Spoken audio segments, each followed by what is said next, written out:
A group of Kansas University students are offended by pro-Trump chalk marks on the parts of the campus. They're fearful of the Trump name. Joining us now, a student at the University of Kansas. His name is Eric Pahls. I take it that you are not one of those who is afraid of the Trump signs. Have I got that right, Eric?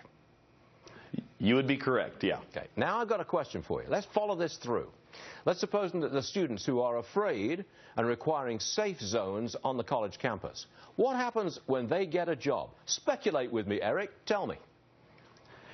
Yeah, that's a good question. It's always a question of when does this stop? I talk to business leaders every day on your show, and it's interesting. I would be surprised to hear if they're prepared to have safe spaces in their work environments. Or if I can give you an example, for instance, I'm a Catholic, so I'm going to expect from now on at work that during Lent, during Fridays during Lent, the refrigerators have trigger warnings in case there could be meat in there. Yeah, and I'm an immigrant. Oh, if I see a Trump sign, I'm going to go ballistic, man, I'm telling you.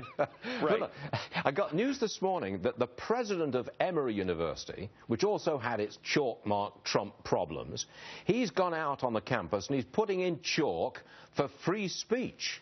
That's what he's saying, and what you're seeing on your screens is something different. As of this morning, the president of Emory is out there putting his own chalk signs up saying free speech. Wouldn't you like to see the same thing at Kansas University? Well, yeah, and I mean, there is absolutely blame to go around. It's interesting. It's the environment on these college campuses, and as campus reform is reported at Emory, they're having their disagreement right now, but it's the environment that allows students and faculty members to think it is healthy to retreat to social media and feign this outrage over political speech. I mean, like you said, when does it stop? Well, you know, I'm no Trump fan, but when I walk by the Trump signs, there are one of two things that I can do. I can do what you're supposed to do at a college campus, which is have a robust dialogue and prepare for the real world. Or two, like an adult, I could walk by it because it's chalk. I mean, yeah. It shouldn't even require a huge response from the university because it shouldn't be an issue. Can you give me a rough idea of the numbers on each side of this debate on your campus?